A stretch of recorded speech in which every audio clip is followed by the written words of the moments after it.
ਸ੍ਰੀ ਵਾਹਿਗੁਰੂ। ਇੱਕ ਓੰਕਾਰ ਸਤਿਨਾਮ ਕਰਤਾ ਪੁਰਖ ਨਿਰਭਉ ਨਿਰਵੈਰ ਅਕਾਲ ਮੂਰਤ ਅਜੂਨੀ ਸੈਭੰ ਗੁਰ ਪ੍ਰਸਾਦ। ਚਕਰ ਚਹਨ ਅਰ ਬਰਨ ਜਾਤ ਅਰ ਪਾਤ ਨਹਨ ਜਿਹੇ ਅਰੂਪ ਰੰਗ ਅਰ ਰੇਖ ਭੇਖ ਕੋ ਕਹਿ ਨ ਸਕਤ ਕੇਹੇ। ਅਚਲ ਮੂਰਤ ਅਨ ਭਉ ਪ੍ਰਕਾਸ਼ ਅਮਿਤੋਜ ਕਹਿਜੈ। ਕੋਟ ਇੰਦਰ ਇੰਦਰਾਣ ਸਾਹੇ ਸਾਹਾਣ ਗਣਜੈ। ਤਰੇ ਭਵਨ ਮਹੀਪ ਸੁਰ ਨਰ ਅਸੁਰ ਨੇਤ ਨੇਤ ਬਨ ਤ੍ਰਿਣ ਕਹਿਤ। ਤਬ ਸਰਬ ਨਾਮ ਕਥੈ ਕਵਨ ਕਰਮ ਨਾਮ ਬਰਨਤ ਸੁਮਤ। ਤਬ ਸਰਬ ਨਾਮ ਕਥੈ ਕਵਨ ਕਰਮ ਨਾਮ ਬਰਨਤ ਸੁਮਤ। ਪ੍ਰਭ ਜੀ ਤੋ ਕਹਿ ਲਾਜ ਹਮਾਰੀ ਨੀਲਕੰਠ ਨਰ ਹਰ ਨਾਰਾਇਣ ਨੀਲ ਬਸਨ ਬਨਵਾਰੀ। ਪਰਮ ਪੁਰਖ ਪਰਮੇਸ਼ਰ ਸੁਆਮੀ ਪਾਵਨ ਪਉਨ ਆਹਾਰੀ। ਮਾਧਵ ਮਹਾਜੋਤ ਮਦ ਮਰਦਨ ਮਾਨ ਮੁਕੰਦ ਮੁਰਾਰੀ। ਨਿਰਵਿਕਾਰ ਨਿਰਜੁਰ ਨਿੰਦਰਾ ਬਿਨ ਨਿਰਭਿਖ ਨਰਕ ਨਿਵਾਰੀ। ਕਿਰਪਾ ਸਿੰਧ ਕਾਲ ਤ੍ਰੈਦਰਸੀ ਕੁਕਰਤ ਪਰਨਾਸਨਕਾਰੀ। ਤਨਰ ਪਾਨ ਤ੍ਰਿਤ ਮਾਨ ਤਰਾ ਧਰ ਅਨ ਬਿਕਾਰ ਅਸ ਧਾਰੀ। ਹਉ ਮਤ ਮੰਦ ਚਰਨ ਸ਼ਰਣਾਗਤ ਕਰ ਗਹਿ ਲਿਹੋ ਭਾਰੀ। ਹਉ ਮਤ ਮੰਦ ਚਰਨ ਸ਼ਰਣਾਗਤ ਕਰ ਗਹਿ ਲਿਹੋ ਉਭਾਰੀ। ਹਮ ਅਵਗੁਣ ਭਰੇ ਏਕ ਗੁਣ ਨਾਹੀ। ਅੰਮ੍ਰਿਤ ਛਾੜ ਬਿਖ ਬਿਖ ਖਾਈ। ਮਾਇਆ ਮੋਹ ਭਰਮ ਪੈ ਭੂਲੇ ਸੁਤ ਦਾਰਾ ਸਿਉ। ਇਕ ਉਤਮ ਪੰਥ ਸੁਨਿਓ ਗੁਰ ਸੰਗਤ ਤੇ ਮਿਲੰਤ ਜਮ ਤਰਾਸ। ਇਕ ਅਰਦਾਸ ਪਾਟ ਕੀਰਤ ਕੀ ਗੁਰ ਰਾਮਦਾਸ ਰਾਖੋ। ਸੁਕਹੋ ਟਲ ਗੁਰ ਸੇਵੀਐ ਅਹਨਸ ਸਹਜ ਸੁਭਾਏ। ਦਰਸ਼ਨ ਪਰਸੈ ਗੁਰੂ ਕੈ ਜਨਮ ਮਰਨ ਦੁਖ ਜਾਏ। ਹੋਵੈ ਸਿਫਤ ਖਸਮ ਦੀ ਨੂਰ ਅਰਸੋਂ ਕੁਰਸੋਂ ਝਟੀਐ। ਤੁਧ ਡਿਠੇ ਸੱਚੇ ਪਾਤਸ਼ਾਹ ਮਲ ਜਨਮ ਜਨਮ ਦੀ ਕਟੀਐ। ਸੱਜਣ ਸੱਚਾ ਪਾਤ ਸਾਹੋ ਸਿਰ ਸਾਹਾਂਦੈ ਸ਼ਾਹੋ। ਜਿਸ ਪਾਸ ਬੈਠਿਆ ਸੋਹੀਐ ਸਭਨਾ ਦਾ ਵਿਸਾਹੋ। ਸਤਨਾਮ ਵਾਹਿਗੁਰੂ ਸਾਹਿਬ ਜੀਓ। ਸੋਰਠ ਮਹਲਾ ਨਵਾਂ। ਜੋ ਨਰ ਦੁਖ ਮੈਂ ਦੁਖ ਨਹੀਂ ਮਾਨੈ, ਸੁਖ ਸਨੇਹ ਅਰ ਭੈ ਨਹੀਂ ਜਾਕੈ, ਕੰਚਨ ਮਾਟੀ ਮਾਨੈ। ਜੋ ਨਰ ਦੁਖ ਮੈਂ ਦੁਖ ਨਹੀਂ ਮਾਨੈ, ਸੁਖ ਸਨੇਹ ਅਰ ਭੈ ਨਹੀਂ ਜਾਕੈ, ਕੰਚਨ ਮਾਟੀ ਮਾਨੈ। ਰਹਾਉ ਨਹਿ ਨਿੰਦਿਆ ਨਹਿ ਉਸਤਤ ਜਾਕੈ, ਲੋਭ ਮੋਹ ਅਭਮਾਨਾ, ਹਰਖ ਸੋਗ ਤੇ ਰਹਿ ਨਿਆਰੋ, ਨਾਹੇ ਮਾਨ ਅਪਮਾਨਾ। ਆਸਾ ਮਨਸਾ ਸਗਲ ਤਿਆਗੈ, ਜਗ ਤੇ ਰਹਿ ਨਿਰਾਸਾ, ਕਾਮ ਕ੍ਰੋਧ ਜੇ ਪਰਸੈ ਨਾਹਨ, ਤੇ ਘਟ ਬ੍ਰਹਮ ਨਿਵਾਸਾ। ਗੁਰ ਕਿਰਪਾ ਜੇ ਨਰ ਕੋ ਕੀਨੀ, ਤੇਹ ਜੁਗਤ ਪਛਾਨੀ, ਨਾਨਕ ਲੀਨ ਭਇਓ ਗੋਬਿੰਦ ਸਿਉ,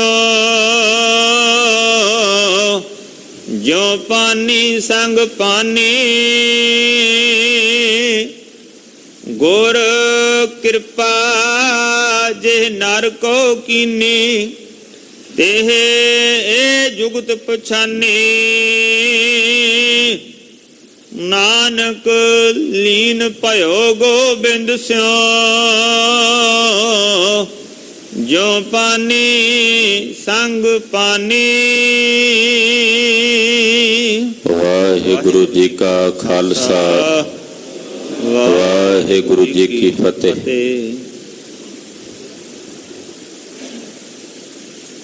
ਤੂੰ ਸੁਲਤਾਨ ਕਹਾ ਹੋ ਮੀਆਂ, ਤੇਰੀ ਕਵਨ ਬੜਾਈ,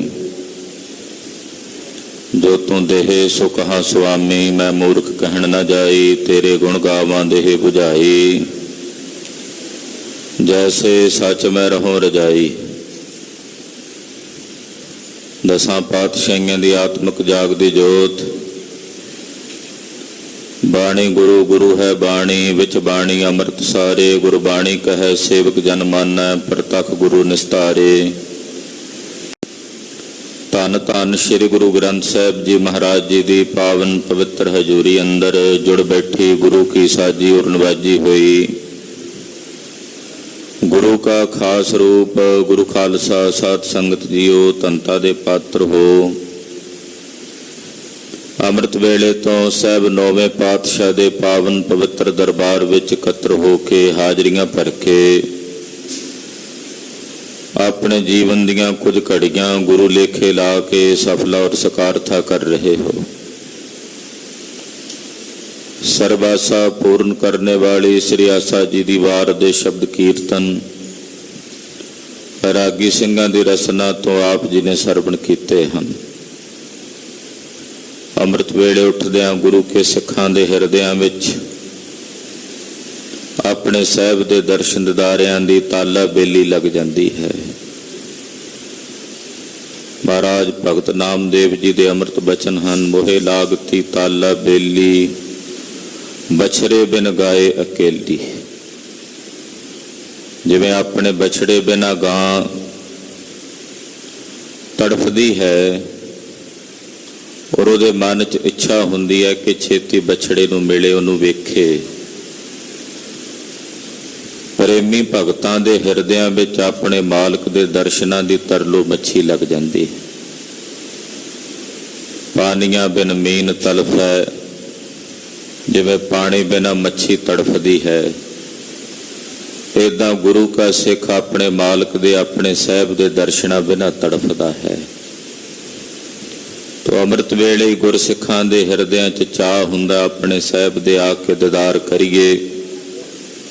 ਸਤਿਗੁਰਾਂ ਦੇ ਦਰਸ਼ਨ ਦਿਦਾਰੇ ਕਰਕੇ ਮਹਾਰਾਜ ਜੀ ਦੀ ਪਾਵਨ ਸੰਗਤ ਵਿੱਚ ਕੁਝ ਸਮੇਂ ਲਈ ਟਿਕਾ ਨਾਲ ਬੈਠੀਏ।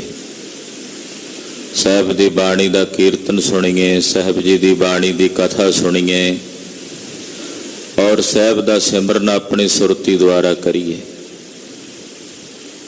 ਇਹ ਗੁਰਸਿੱਖਾਂ ਦੇ ਹਿਰਦਿਆਂ 'ਚ ਚਾਉ ਹੁੰਦਾ ਹੈ। ਆਪਣੇ ਉਸ ਚਾਉ ਸਹਿਤ ਆਪ ਜੀ ਗੁਰੂ ਚਰਨਾਂ 'ਚ ਆਏ ਹੋ। ਆਓ ਅੰਮ੍ਰਿਤ ਵੇਲੇ ਜੋ ਸਤਿਗੁਰੂ ਜੀ ਨੇ ਪਾਵਨ ਪਵਿੱਤਰ ਸ੍ਰੀ ਮੁਖ ਵਾਕ ਦੀ ਦਾਤ ਬਖਸ਼ਿਸ਼ ਕੀਤੀ ਹੈ, ਮਨ ਔਰ ਵਿਰਤੀਆਂ ਇਕਾਗਰ ਕਰਕੇ ਸਤਿਗੁਰੂ ਜੀ ਦੇ ਸ਼ਬਦ ਦੀ ਵਿਚਾਰ ਨਾਲ ਜੁੜੀਏ। ਗੁਰਦੇਵ ਦੇ ਪਵਿੱਤਰ ਚਰਨਾਂ ਵਿੱਚ ਆਪਣੀਆਂ ਹਾਜ਼ਰੀਆਂ ਲਵਾਉਂਦਿਆਂ ਆਪ ਦੀ ਰਸਨਾ ਨੂੰ ਪਵਿੱਤਰ ਕਰਦੇ ਆਪਣੇ ਤੇ ਪਰਿਵਾਰਾਂ ਦੇ ਭਲੇ ਵਾਸਤੇ ਆਖੋ ਜੀ ਸਤਨਾਮ ਸ਼੍ਰੀ ਵਾਹਿਗੁਰੂ ਸਾਹਿਬ ਜੀ। ਸਤਨਾਮ ਸ਼੍ਰੀ ਵਾਹਿਗੁਰੂ ਸਾਹਿਬ ਜੀ। ਸੋਰਠ ਮਹਲਾ ਨਵਾਂ। ਸੋਰਠ ਰਾਗਣੀ ਹੈ, ਪਰ ਸਾਹਿਬ ਨੇ ਰਾਗ ਵਜੋਂ ਵਰਤੀ। ਮਹੱਲਾ ਨਾਵਾਂ। ਨੌਵੇਂ ਪਾਤਸ਼ਾਹ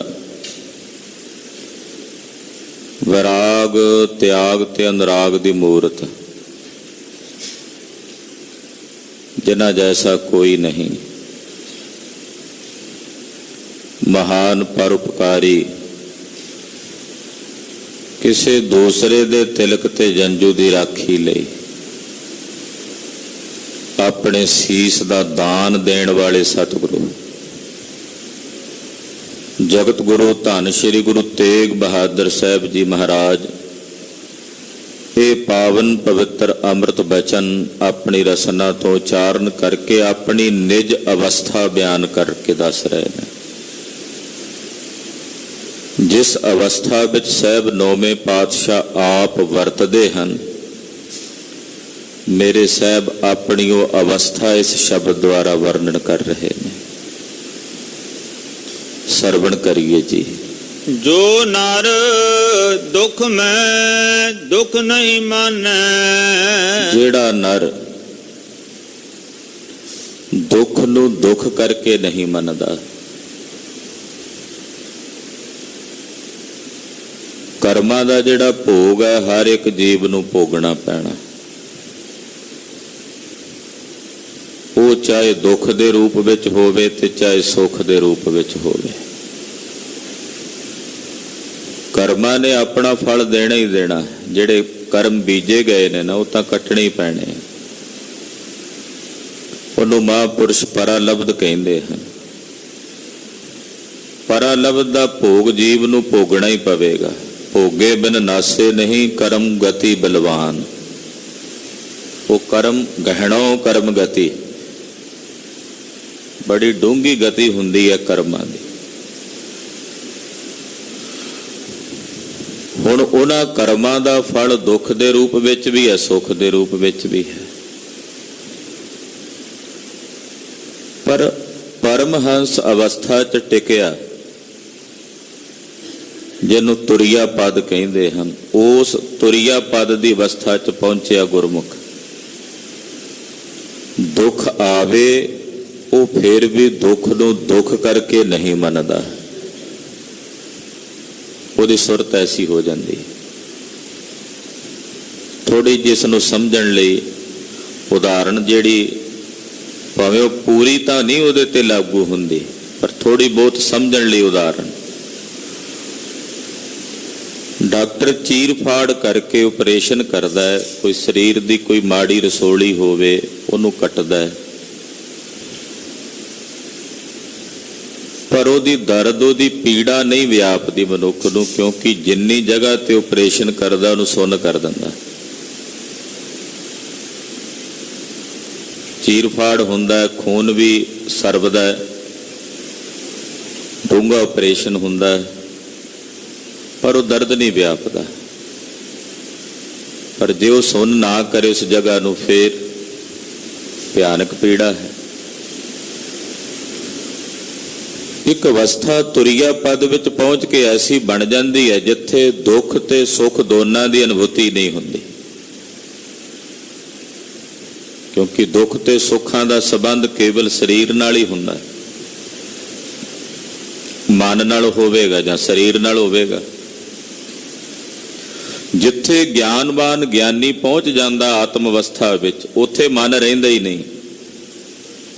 ਜਿੱਥੇ ਮਨ ਹੀ ਨਾ ਹੋਵੇਗਾ, ਉੱਥੇ ਫਿਰ ਨਾ ਦੁੱਖ ਹੈ ਨਾ ਸੁੱਖ ਹੈ, ਕਿਉਂਕਿ ਦੁੱਖ ਸੁੱਖ ਨੂੰ ਅਨੁਭਵ ਕਰਨ ਵਾਲਾ ਤਾਂ ਮਨ ਹੈ, ਬੁੱਧੀ ਹੈ। ਪਰ ਜਿਸ ਅਵਸਥਾ ਦੀ ਗੱਲ ਇੱਥੇ ਸਾਹਿਬ ਨੌਵੇਂ ਪਾਤਸ਼ਾਹ ਕਰਦੇ ਨੇ, ਉੱਥੇ ਮਨ ਤੇ ਬੁੱਧ ਦੋਵੇਂ ਹੀ ਨਹੀਂ ਹਨ, ਉੱਥੇ ਮਨ ਬੁੱਧ ਪਹੁੰਚਦੇ ਹੀ ਨਹੀਂ ਹਨ। ਉਹਨੂੰ ਕਹਿੰਦੇ ਤੁਰਿਆ ਪਦ। ਉਸ ਤੁਰਿਆ ਪਦ ਵਿੱਚ ਪਹੁੰਚੇ ਹੋਏ ਮਹਾਂਪੁਰਸ਼ ਨੂੰ ਦੁੱਖ ਦੁੱਖ ਕਰਕੇ ਨਹੀਂ ਵਿਆਪਦਾ। ਭਾਈ ਮਨੀ ਸਿੰਘ ਜੀ ਦਾ ਬੰਦ ਕੱਟਣ ਦਾ ਹੁਕਮ ਹੋਇਆ, ਜਲਾਦ ਕੱਟਣ ਸ਼ੁਰੂ ਕਰਨ ਲੱਗਾ ਤੇ ਸਿੱਧਾ ਗੁੱਟ ਤੋਂ ਕੱਟਣ ਲੱਗਾ ਜਾਂ ਬਾਂਹ ਤੋਂ ਕੱਟਣ ਲੱਗਾ। ਭਾਈ ਸਾਹਿਬ ਕਹਿੰਦੇ ਨਹੀਂ, ਬੰਦ ਜੋੜ ਦਾ ਵਾਚਕ ਹੈ। ਆ ਉਂਗਲੀ ਦਾ ਇੱਕ ਪੋਟਾ, ਪਹਿਲਾਂ ਇਹਨੂੰ ਕੱਟ, ਫਿਰ ਦੂਜਾ, ਫਿਰ ਤੀਜਾ, ਫਿਰ ਦੂਜੀ ਉਂਗਲ ਦਾ। ਕਿ ਉੱਥੇ ਭਾਈ ਮਨੀ ਸਿੰਘ ਜੀ ਦੇ ਸਰੀਰ ਨੂੰ, ਜਦੋਂ ਸਾਡੇ ਸਰੀਰ ਨੂੰ ਸੂਈ ਚੁੱਭੇ ਤਾਂ ਪੀੜਾ ਵਿਆਪਦੀ ਹੈ, ਪਰ ਉੱਥੇ ਉਹ ਕਿਹੜੀ ਐਸੀ ਅਵਸਥਾ ਜਿੱਥੇ ਜਾ ਟਿਕੇ ਨੇ ਕਿ ਦੁੱਖ ਦੁੱਖ ਕਰਕੇ ਨਹੀਂ ਵਿਆਪ ਰਿਹਾ। ਤਾਂ ਇਤਿਹਾਸ ਵਿੱਚੋਂ ਇਹ ਪਾਵਨ ਬਚਨ ਸਮਝ ਆਉਂਦੇ ਆ। ਖੁਦ ਨੌਵੇਂ ਪਾਤਸ਼ਾਹ ਆਪ ਸਰੀਰਕ ਤੌਰ ਤੇ ਮਹਾਰਾਜ ਜੀ ਨੂੰ ਪਿੰਜਰੇ 'ਚ ਕੈਦ ਕੀਤਾ। ਪਿੰਜਰਾ ਐਸਾ, ਉਹਦੇ 'ਚ ਸੂਏ ਲੱਗੇ ਹੋਏ, ਨਾ ਉਹਦੇ 'ਚ ਖਲੋ ਸਕਦੇ ਨੇ ਪੂਰਾ, ਨਾ ਬਹਿ ਸਕਦੇ ਨੇ, ਨਾ ਹਿਲ ਜੁਲ ਸਕਦੇ। ਕੈਦਖਾਨੇ 'ਚ ਰੱਖਿਆ, ਭੁੱਖਿਆਂ ਰੱਖਿਆ, ਪਿਆਸਿਆਂ ਰੱਖਿਆ। ਪਰ ਮੇਰੇ ਸਾਹਿਬ ਐਸੀ ਅਵਸਥਾ ਵਿੱਚ ਨੇ ਜਿੱਥੇ ਦੁੱਖ ਨੂੰ ਦੁੱਖ ਕਰਕੇ ਨਹੀਂ ਮੰਨਦੇ। ਇਹ ਅਵਸਥਾ ਹੈ ਇੱਕ ਐਸੀ ਤੁਰਿਆ ਪਦ ਦੀ ਖੇਡ ਹੈ, ਜਿੱਥੇ ਪਹੁੰਚਿਆ ਹੋਇਆ ਮਨੁੱਖ ਦੁੱਖ ਨੂੰ ਦੁੱਖ ਕਰਕੇ ਨਹੀਂ ਮੰਨਦਾ। ਸੁਖ ਸਨੇਹ ਅਰ ਭੈ ਨਹੀਂ ਜਾਕੈ, ਕੰਚਨ ਮਾਟੀ ਮਾਨੈ। ਸੁਖ ਦੇ ਨਾਲ ਉਹਦੇ ਮਨ 'ਚ ਸਨੇਹ ਨਹੀਂ ਹੈ, ਦੁੱਖ ਨੂੰ ਦੁੱਖ ਕਰਕੇ ਨਹੀਂ ਮੰਨਦਾ, ਤੇ ਸੁਖ ਨਾਲ ਸਨੇਹ ਨਹੀਂ ਹੈ, ਸੁੱਖ ਨਾਲ ਮਮਤਾ ਨਹੀਂ ਹੈ।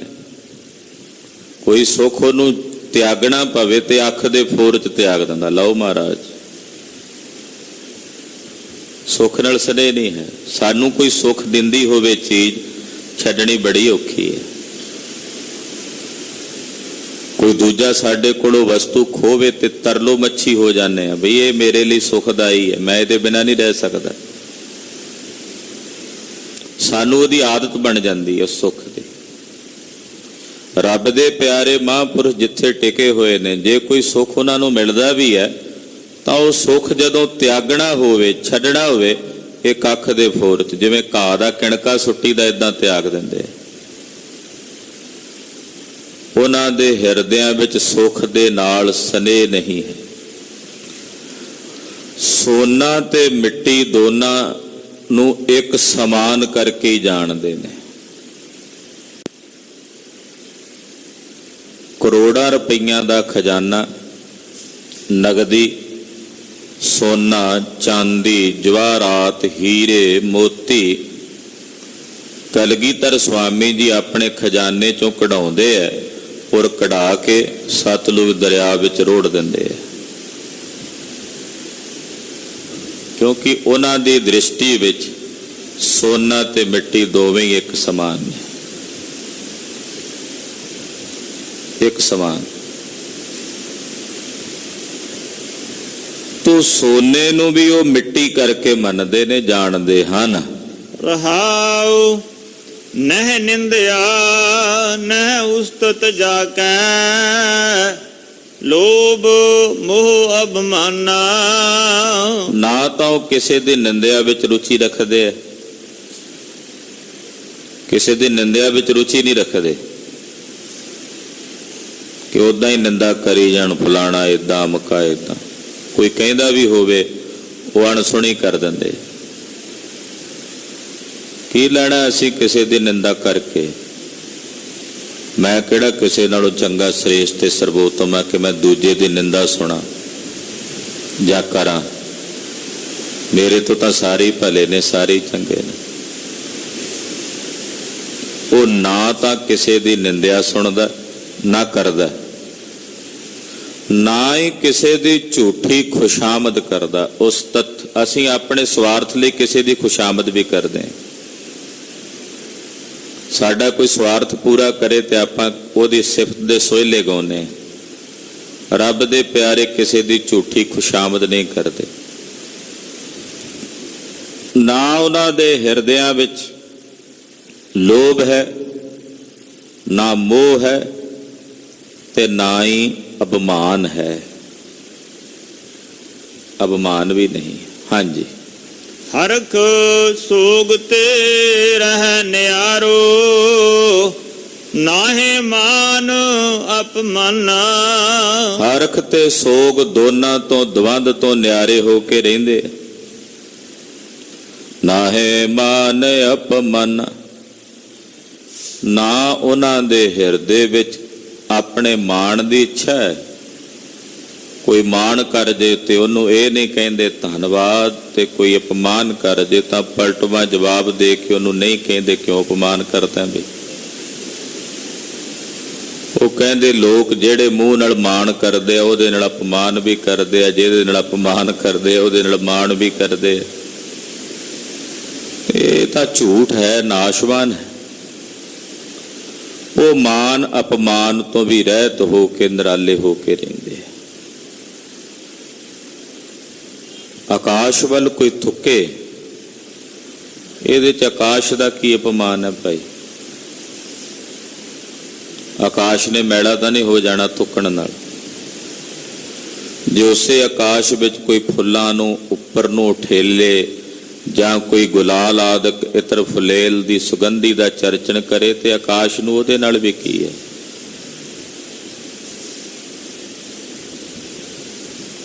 ਉਹ ਸੁਗੰਧੀ ਦੇ ਨਾਲ ਉਹਦੇ ਨਾਲ ਕੋਈ ਉਹਦਾ ਮਾਣ ਨਹੀਂ ਹੋ ਜਾਣਾ। ਉਹ ਤਾਂ ਆਕਾਸ਼ ਨਿਰਮਲ ਨਿਰਖੋਭ ਹੈ। ਇਸੇ ਤਰ੍ਹਾਂ ਰੱਬ ਦੇ ਪਿਆਰੇ ਮਾਨ ਤੇ ਅਪਮਾਨ ਦੋਨਾਂ ਦੀ ਅਵਸਥਾ ਵਿੱਚ ਇੱਕ ਰਸ ਟਿਕਾ ਦੀ ਬਿਰਤੀ ਰੱਖਦੇ ਆ।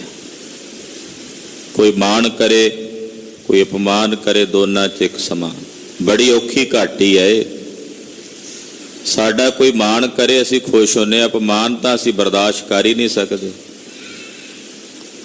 ਕੋਈ ਬੇਧਿਆਨਾ ਹੋ ਕੇ ਸਾਡੇ ਕੋਲ ਉਦਾਂ ਲੰਘ ਜੇ, ਅਸੀਂ ਤਾਂ ਕਹਿੰਦੇ ਆ ਵੇਖੋ ਕਿੰਨਾ ਹਾਂਕੜ ਵੇਚਿਆ, ਮੈਨੂੰ ਫਤਿਹ ਬੁਲਾ ਕੇ ਵੀ ਨਹੀਂ ਲੰਘਿਆ। ਉਹਨੂੰ ਭਾਵੇਂ ਪਤਾ ਵੀ ਨਾ ਹੋਵੇ ਖੜਾ, ਅਸੀਂ ਤਾਂ ਇੰਨਾ ਵੀ ਨਹੀਂ ਬਰਦਾਸ਼ਤ ਕਰ ਸਕਦੇ। ਤੂੰ ਨਿਰੰਕਾਰ ਅਕਾਲ ਪੁਰਖ ਵਾਹਿਗੁਰੂ ਪਾਰ ਬ੍ਰਹਮ ਵਿਧਾਤਾ, ਉਹਦੇ ਵਿੱਚ ਜਿਹੜੇ ਮਿਲੇ ਹੋਏ ਰੱਬ ਦੇ ਪਿਆਰੇ ਨੇ ਉਹ ਮਾਨ ਅਪਮਾਨ ਤੋਂ ਦੋਨਾਂ ਤੋਂ ਰਹਿਤ ਹੋ ਜਾਂਦੇ। ਮੇਰੇ ਸਾਹਿਬ ਧੰਨ ਗੁਰੂ ਅਮਰਦਾਸ ਪਾਤਸ਼ਾਹ ਨੂੰ ਕੋਈ ਕਹਿੰਦਾ ਕੁੜਮਾ ਦਾ ਪਾਣੀ ਢੋਂਦਾ, ਤੇ ਕੋਈ ਇਹੋ ਜਿਹੇ ਵੀ ਸਨ ਜਿਹੜੇ ਕਹਿੰਦੇ ਇਸ ਬਜ਼ੁਰਗੀ ਦੀ ਅਵਸਥਾ 'ਚ ਇੰਨੀ ਸੇਵਾ ਕਰਦਾ। ਅਪਮਾਨ ਵਾਲੇ ਵੀ ਨੇ ਤੇ ਮਾਣ ਕਰਨ ਵਾਲੇ ਵੀ ਨੇ, ਪਰ ਇੱਕ ਸਮਾਨ ਬਿਰਤੀ। ਤੁਰਿਆ ਪਦ ਵਿੱਚ ਪਹੁੰਚੇ ਹੋਏ ਗੁਰਮੁਖਾਂ ਨੂੰ ਨਾ ਮਾਣ ਤੇ ਅਪਮਾਨ ਦੋਨਾਂ ਤੋਂ ਰਹਿਤ ਅਵਸਥਾ, ਨਿਰਾਲਮ ਅਵਸਥਾ ਦੀ ਪ੍ਰਾਪਤੀ ਹੁੰਦੀ ਹੈ। ਆਸਾ ਮਨਸਾ ਸਗਲ ਤਿਆਗੈ, ਜਗ ਤੇ ਰਹਿ ਨਿਰਾਸਾ। ਰੱਬ ਦੇ ਪਿਆਰੇ ਗੁਰਮੁਖ ਆਸਾ ਤੇ ਮਨਸਾ ਇਹਨੂੰ ਆਪਣੇ ਹਿਰਦੇ ਚੋਂ ਤਿਆਗ ਦਿੰਦੇ। ਨਾ ਉਹਨਾਂ ਅੰਦਰ ਆਸਾ ਹੈ ਤੇ ਨਾ ਮਨਸਾ ਹੈ। ਜਗਤ ਵਿੱਚੋਂ, ਸੰਸਾਰ ਵੱਲੋਂ ਉਹ ਨਿਰਾਸ਼ ਹੋ ਕੇ, ਉਪਰਾਮ ਹੋ ਕੇ ਰਹਿੰਦੇ ਹੈ। ਕਿਸੇ ਵਸਤੂ ਨਾਲ, ਕਿਸੇ ਪਦਾਰਥ ਨਾਲ ਉਹਨਾਂ ਦੇ ਅੰਦਰ ਪਕੜ ਨਹੀਂ ਹੁੰਦੀ ਵੀ ਇਹ ਵੀ ਮੈਂ ਲੈ ਲਵਾਂ, ਵੀ ਮੈਂ ਲੈ ਲਵਾਂ। ਪਕੜ ਨਹੀਂ, ਨਿਰਾਸ਼। ਨਿਰਾਸ਼ਾ ਦਾ ਮਤਲਬ ਹੁੰਦਾ ਉਪਰਾਮ। ਜਦੋਂ ਨਿਰਖਵਾਹਿਸ਼ ਹੋ ਕੇ ਸੰਸਾਰ 'ਚ ਰਹਿਣਾ, ਕੋਈ ਖਵਾਹਿਸ਼ ਹੋਣੀ ਨਾ ਮਨ 'ਚ। ਇਹ ਵੀ ਇੱਕ ਐਸਾ ਆਨੰਦ ਹੈ ਵੀ ਜਦੋਂ ਕੋਈ ਖਵਾਹਿਸ਼ ਰਹੇ ਹੀ ਨਾ, ਉਹਨੂੰ ਕਹਿੰਦੇ ਸੰਤੁਸ਼ਟੀ, ਨਿਹਾਲ।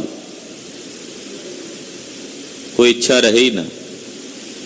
ਜਦੋਂ ਚੰਗੇ ਪਦਾਰਥ ਛਕ ਲੈ, ਪ੍ਰਸ਼ਾਦਾ ਭੋਜਨ ਛਕ ਲਵੇ ਬੰਦਾ, ਰੱਜ ਕੇ ਆਨੰਦ 'ਚ ਹੋ ਜਾਏ, ਫਿਰ ਉਹਨੂੰ ਕੋਈ ਖੁਆਇਸ਼ ਨਹੀਂ ਵੀ ਹੁਣ ਆਹ ਪਦਾਰਥ ਹੋਵੇ, ਕੋਈ ਆਹ ਖਾਵਾਂ ਉਹ ਖਾਵਾਂ। ਹੁਣ ਸੰਤੁਸ਼ਟ ਆਨੰਦ, ਨਿਰਖਵਾਹਿਸ਼ ਹੋ ਜਾਣਾ, ਉਹਨੂੰ ਕਹਿੰਦੇ ਆ ਜਗ ਤੇ ਰਹਿ ਨਿਰਾਸਾ। ਰੱਬ ਦੇ ਪਿਆਰੇ ਮਹਾਂਪੁਰਸ਼ ਸੰਸਾਰ ਤੋਂ ਨਿਰਾਸ਼ ਕਹੀਏ, ਉਪਰਾਮ ਹੋ ਕੇ ਰਹਿੰਦੇ ਹਨ। ਕਾਮ ਕ੍ਰੋਧ ਜੇ ਪਰਸੈ ਨਾਹੁਨ, ਤੇ ਘਟ ਬ੍ਰਹਮ ਨਿਵਾਸਾ। ਕਾਮ ਕ੍ਰੋਧ ਲੋਭ ਮੋਹ ਹੰਕਾਰ, ਇਹ ਜਿੰਨੇ ਵਿਕਾਰ ਨੇ, ਉਹਨਾਂ ਨੂੰ ਛੂੰਹਦੇ ਤੱਕ ਵੀ ਨਹੀਂ, ਆਉਣੇ ਤਾਂ ਕਿਤੇ ਰਹੇ, ਸਪਰਸ਼ ਵੀ ਨਹੀਂ ਕਰਦੇ। ਇਹ ਵਿਕਾਰ ਉਹਨਾਂ ਦੇ ਤੱਕ ਛੂੰਹਦੇ ਤੱਕ ਵੀ ਨਹੀਂ। ਕਾਮ ਕ੍ਰੋਧ ਜਿਹ ਪਰਸੈ ਨਾਹਨ, ਤੇ ਘਟ ਬ੍ਰਹਮ ਨਿਵਾਸਾ। ਕਹਿੰਦੇ ਜਿਹਦੀ ਐਸੀ ਅਵਸਥਾ, ਉਹਦੇ ਅੰਦਰ ਘਟ ਵਿੱਚ ਬ੍ਰਹਮ ਦਾ ਸਾਖਸ਼ਾਤਕਾਰ ਹੁੰਦਾ ਹੈ, ਨਿਰੰਕਾਰ ਦੇ ਸਵਰੂਪ ਦਾ ਨਿਵਾਸ ਹੁੰਦਾ, ਬ੍ਰਹਮ ਦਾ ਸਾਖਸ਼ਾਤਕਾਰ ਹੁੰਦਾ ਹੈ। ਗੁਰ ਕਿਰਪਾ ਜਿਹ ਨਰ ਕੋ ਕੀਨੀ, ਤੇ ਇਹ ਜੁਗਤ ਪਛਾਨੀ। ਜਿਨ੍ਹਾਂ ਤੇ ਗੁਰਦੇਵ ਕਿਰਪਾ ਕਰਦੇ ਨੇ, ਜਿਨ੍ਹਾਂ ਨਰਾਂ ਤੇ ਗੁਰੂ ਸਾਹਿਬ ਕਿਰਪਾ ਕਰਦੇ ਨੇ, ਉਹੀ ਇਸ ਜੁਗਤ ਨੂੰ ਪਛਾਣਦਾ ਜੋ ਉੱਪਰ ਦੱਸੀ ਗਈ। ਇਹ ਜੁਗਤ ਹੈ, ਇਸ ਜੁਗਤ ਨੂੰ ਉਹੀ ਪਛਾਣਦਾ ਜਿਹਦੇ ਤੇ ਗੁਰੂ ਦਾ ਤਰਸ ਹੋਵੇ, ਗੁਰੂ ਦੀ ਕਿਰਪਾ ਹੋਵੇ, ਗੁਰੂ ਦੀ ਰਹਿਮਤ ਹੋਵੇ। ਇੱਕ ਗੱਲ ਸਾਡੇ ਸਾਰਿਆਂ ਦੇ ਚੇਤੇ 'ਚ ਰਹਿਣੀ ਚਾਹੀਦੀ ਹੈ, ਕੁਝ ਵੀ ਗੁਰੂ ਦੀ ਕਿਰਪਾ ਤੋਂ ਬਿਨਾਂ ਸੰਭਵ ਨਹੀਂ ਹੈ। ਕੁਝ ਵੀ ਗੁਰੂ ਕਿਰਪਾ ਤੋਂ ਬਿਨਾਂ ਸੰਭਵ ਨਹੀਂ ਹੈ। ਔਰ ਦੁਨੀਆ ਦੇ ਦ੍ਰਿਸ਼ਟੀ ਵਿੱਚ ਜਿਸ ਨੂੰ ਅਸੰਭਵ ਕਹਿੰਦੇ ਨੇ, ਗੁਰੂ ਦੀ ਕਿਰਪਾ ਵਿੱਚ ਕੁਝ ਵੀ ਅਸੰਭਵ ਵੀ ਨਹੀਂ ਹੈ। ਅਸੀਂ ਜੋ ਕਰ ਰਹੇ ਹਾਂ, ਗੁਰੂ ਕਿਰਪਾ ਬਿਨਾਂ ਸੰਭਵ ਨਹੀਂ। ਲੋਕ ਆਖਣੇ ਨਹੀਂ ਹੋ ਸਕਦਾ, ਗੁਰੂ ਕਿਰਪਾ ਕਰੇ ਤਾਂ ਹੋ ਸਕਦਾ,